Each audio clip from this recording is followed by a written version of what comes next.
और हम रुख करते हैं आज के गेस्ट का। हमारे साथ 4 मेहमान जुड़े हुए हैं। राकेश त्रिपाठी प्रवक्ता हैं बीजेपी के, सूर्या मैथिल हैं राजनीतिक विश्लेषक, अजीज खान प्रवक्ता हैं समाजवादी पार्टी के, और तहसीन पूनावाला राजनीतिक विश्लेषक, और वैसे कांग्रेस का पक्ष लेते रहते हैं। तो अजीज खान, सबसे पहला सवाल आपसे, भाई ये कहना क्या चाह रहे थे शिवपाल? ये कौन सा हिसाब किताब कर देंगे वोटरों का भाई चुनाव के बाद? देखिए रंजीत भाई, मैं देख रहा हूं अब ऐसा मत कहिए कुछ लेन देन चल रहा होगा वोटर के साथ उनका। जी मुझे बात करने दें प्लीज। हाँ, मैं देख रहा हूं कि सुबह से ही सारे चैनल जिस तरीके से चीजों को दिखा रहे हैं तोड़ मरोड़ कर, और किस कदर चीजों को पेश किया जा रहा है, यकीनन ये बहुत ही दुखद है। माननीय शिवपाल सिंह यादव जी ने क्या कहा और उसको किस तरीके से पेश किया जा रहा है, उन्होंने यह स्पष्ट किया, और कई चैनलों पे उन्होंने सफाई भी दी और बात भी रखा कि बहुत सारे विधायक जो समाजवादी पार्टी से चुनकर आए, जनता ने उनको वोट दिया, उनको जिताया, भरोसा जताया, और जब मौका आया तो उन्होंने दूसरी पार्टी को समर्थन दिया। तो ऐसे लोगों को जनता सबक सिखाएगी, वोटर सबक सिखाएगा। अब उसको पेश क्या किया जा रहा, आधा अधूरी बात।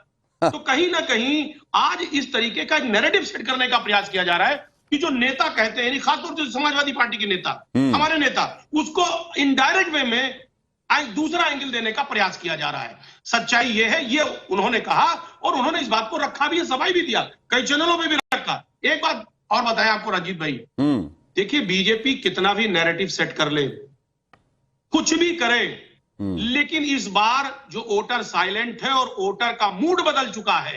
वोटर स्पष्ट कर चुका है अंदर से कि 10 साल तक हमने आपको झेला है, बड़े बड़े वायदे किए थे आपने, दावे किए थे, सारे झूठे निकले, अब हम आपके झूठ पर भरोसा नहीं करेंगे। नहीं, वो बात छोड़िए, पहले मैं तो ये कह रहा हूं कि भाई वो तो वोटर से बात कर रहे हैं, वो किसी नेता की बात तो कर नहीं रहे, वो तो वोटर्स की बात कर रहे हैं। वो तो कह रहे हैं कि भाई अगर हम सबसे वोट मांगेंगे, वोट दे दिया तो ठीक है, नहीं दिया तो कोई बात नहीं, चुनाव के बाद हिसाब किताब तो हम करते ही हैं, कर लेंगे हम। तो भाई ये तो किसी नेता और किसी विधायक की बात ही नहीं हो रही है। देखिए रंजीत भाई, आप या तो इतनी जितनी मासूमियत से आप जवाब दे रहे हैं, मामला ऐसा है नहीं, आपने या तो पूरा बयान सुना नहीं है। अगर आपने पूरा बयान सुना होता तो आप शायद इस तरीके से उसको नहीं डिफेंड कर रहे होते जैसे आप कर रहे हैं। मेरे पास उनका इंटरव्यू मेरे पास है। एक बार मैं कहूंगा कि शिवपाल यादव का बयान एक बार दोबारा सुनाया जाए ताकि समाजवादी पार्टी के प्रवक्ता ठीक से समझ पाएं उसका संदर्भ, कि किस संदर्भ में बात हो रही थी और उसको कैसे देखा जाना चाहिए। उसके बाद मैं बात करूंगा। सबको वोट मांगेंगे, सब तक वोट मांगेंगे, हम तो सब तक वोट मांगेंगे, हैं? जो देगा देगा, नहीं अपने लोग तो ही है, तो लाखों तो देता नहीं, अपने तो हैं, सब देंगे वोट, और तो दें, नहीं देंगे तो फिर पहले तो वोट दो, नहीं तो फिर हिसाब किताब भी होगा। लीजिए, तो पहले या तो वोट दो, नहीं तो फिर हिसाब किताब होगा। और अपने लोग तो हैं, ये पराये लोग कौन है भाई, जिससे कि वोटर अपने और पराये भी हैं क्या? पहली बात तो ये है। और दूसरी बात कि सबसे वोट मांगेंगे, पहले तो वोट दो, और वोट नहीं दोगे तो हिसाब किताब होगा। अब इसको समझने के लिए अगर मुझे लगता है कि समाजवादी पार्टी के प्रवक्ता जैसी कोई अलग दृष्टि चाहिए तो अलग बात है, नहीं तो ये ऐसी कोई गूढ़ बात तो है नहीं कि जो समझ में नहीं आ रही लोगों को। सर रंजीत भाई, ये बीच का हिस्सा है। रंजीत भाई, मैं उनका स्टेटमेंट चलाना चाहता हूं, आप सुनिए। सुनिए, जनता उनसे हिसाब किताब करेगी। सर संगीत मौर्य जी, आप देखिए सर, ये फिर से सुनिए आप। हाँ बोलिए ना। वो लोग दूसरे दल में जाकर के वोट किया, तो उनके लिए मैंने कहा था कि आगे आने नहीं, ये तो आप सफाई सुना रहे हैं सर। जनता उनसे भाई अजीज खान, ये तो सफाई तो आप उनसे बेहतर सफाई तो आप दे रहे हैं।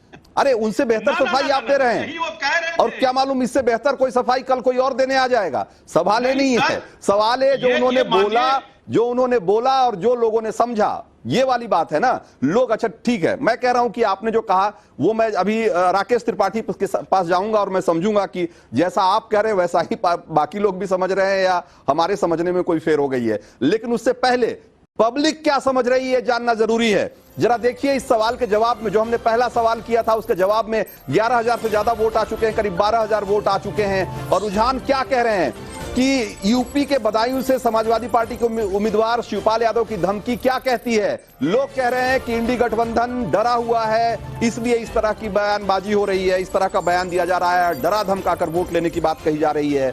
धमकाने की पुरानी आदत है समाजवादी पार्टी और शिवपाल यादव की। करीब 50% लोग ऐसा मानते हैं और सिर्फ 2% मानते हैं कि वो अपने विधायकों या अपने कार्यकर्ता या जो भी जिनके लिए भी आप जिस तरह की अभी आप सफाई दे रहे थे उनके लिए कहा होगा, ऐसा मानने वाले सिर्फ 2% लोग हैं। हो सके तो रुझान में ही सही एक बार उत्तर प्रदेश के लोग क्या कह रहे हैं एक बार ये भी दिखा दीजिएगा। भले ही आप इस विंडो में दिखाइए, लेकिन लोगों को जरा दिखाइए कि उत्तर प्रदेश के लोग क्या सोचते हैं। उत्तर प्रदेश के भी रुझान आपके सामने, बल्कि 51%, 51.5% लोग मान रहे हैं उत्तर प्रदेश में कि धमकाने की पुरानी आदत है, इसलिए शिवपाल यादव ऐसा बोल रहे हैं। राकेश त्रिपाठी, अब आपकी दृष्टि में अगर कुछ और समझ में आया हो आपकी नजर से तो बताइए जरा।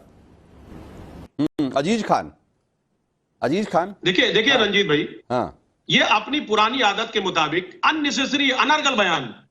आज आप देखिए 10 साल में इनके तमाम नेताओं ने तमाम उल्टे सीधे बयान दिए। डराना धमकाना ये आम बात है बीजेपी के नेताओं का, और वही आरोप ये कहीं ना कहीं समाजवादी पार्टी के नेताओं के ऊपर लगा रहे हैं। सच ये है नहीं कि आज अच्छा, अजीज खान ये बताइए कि भाई चलाने का प्रयास किया जा रहा है कि मुख्तार अंसारी से लेकर और अतीक अहमद तक तमाम लोग आपकी पार्टी के नेता, आपकी सिंपैथी उनके साथ, वो उनकी मौत पे उनके साथ कोई भी किसी तरह की घटना हो रही है तो आपके लोग मिलने जा रहे हैं, उनको ढांढस बंधा रहे हैं, आप कह रहे हैं कि इनको इंसाफ दिलाएंगे। भाई तो आपकी सिंपैथी किसके साथ है? तो किसी से छिपी हुई है क्या? ये कोई नई बात है क्या? उत्तर प्रदेश ने देखा नहीं है क्या कि समाजवादी पार्टी के साथ किस तरह के लोग रहे और समाजवादी पार्टी कैसे लोगों को प्रश्रय देती रही है?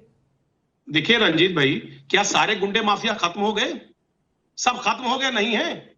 आप इतने बड़े गुंडे माफिया खत्म हो नहीं गए, लेकिन गुंडा राज और माफिया राज तो खत्म हो गया ना। माफिया राज तो खत्म हो गया ना अजीज खान, गुंडा राज तो खत्म हो गया ना।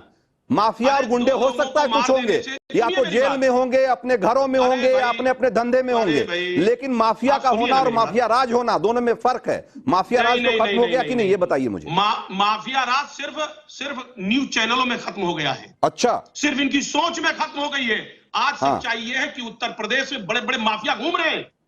नहीं बताइए ना, माफिया राज के 5 उदाहरण बताइए। घूम रहे हैं, अगर भीगी बिल्ली बन के घूम रहे हैं, अपने अपने इलाकों में, अपने अपने बाड़े में कैद हैं, तो उनको रहने दीजिए। क्या वो सड़क पे निकल के गुंडागर्दी कर रहे हैं? क्या वो कर रहे हैं? क्या अतीक अहमद और मुख्तार अंसारी की तरह उनकी माफियागिरी चल रही है? क्या उनकी गुंडागर्दी चल रही है? क्या सवाल ये नहीं है कि वो जिंदा हैं, सवाल ये है कि क्या वो गुंडागर्दी कर पा रहे हैं? क्या नहीं चली रही है? क्या कितने लोग नाम बताइए, 5 ऐसे बड़े उदाहरण बताइए आप जो माफिया राज को बताता हूं। बताइए ऐसे उदाहरण। अब ये मत बताइएगा कि धनंजय सिंह ब्रजेश सिंह का होना सवाल नहीं है। सवाल है क्या माफियागिरी कर पा रहे हैं? क्या सुनिए ना, अरे भाई आप वोट की चोरी नेहुरे नहीं करेंगे। सर सुनिए, आप खुलेआम धमकाएंगे और टीवी में आके बताएंगे कि हम सज्जन व्यक्ति हैं। बाकी कुछ नहीं है। माफिया आज आपने खत्म नहीं कर दिया। गुंडे माफिया जब भाग नहीं गए उत्तर प्रदेश से, आज भी गुंडे माफिया बड़े स्तर पर उत्तर प्रदेश में हैं।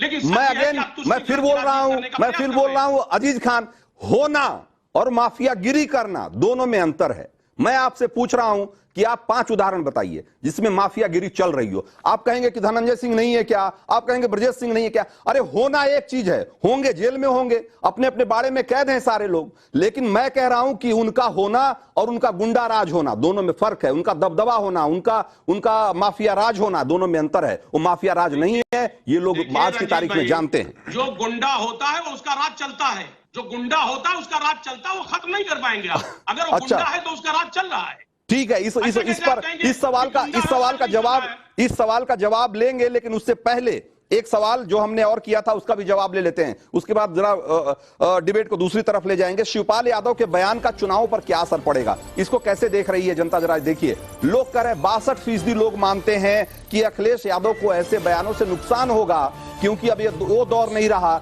जब माफिया और गुंडे खुलेआम धमकाते थे वोटर्स को और जो चाहते थे वो करा ले जाते थे। अब वो दौर नहीं रहा। करीब 60% लोग ऐसा मानते हैं। इंडी गठबंधन को फायदा होगा इससे, ऐसा मानने वाले लोग जाहिर सी बात है 2.5% हैं, बहुत कम लोग हैं। और जनता डरने वाली नहीं है, ऐसा मानने वाले लोग 38.5% हैं, जो लोग कहते हैं कि अब वो दौर खत्म हो गया जब डरा धमका कर लोगों के वोट ले लिए जाते थे। अब वो यूपी या उत्तर प्रदेश अब उस दौर से बाहर निकल चुका है। एक बार अब जरा दूसरी तरफ ले चलते हैं, कुछ और सवालों की तरफ। कोर्ट ने जब देखिए अब मुझे लगता है कि अब अरविंद केजरीवाल की तरफ जाने का वक्त नहीं है। हम जिन सवालों पे चर्चा करने के लिए आज जिसकी हमने शुरुआत की थी, करीब करीब चर्चा हो चुकी है और अब मेरे पास वक्त भी नहीं है इस कार्यक्रम में। आज इस कार्यक्रम में आप लोग शामिल हुए, इसका बहुत बहुत शुक्रिया, बहुत बहुत धन्यवाद आप लोगों का। और आज देश के मूड मीटर में इतना ही वक्त था। हमें दीजिए इजाजत, कल फिर हाजिर होंगे किसी और खबर, किसी और मुद्दे के साथ। धन्यवाद।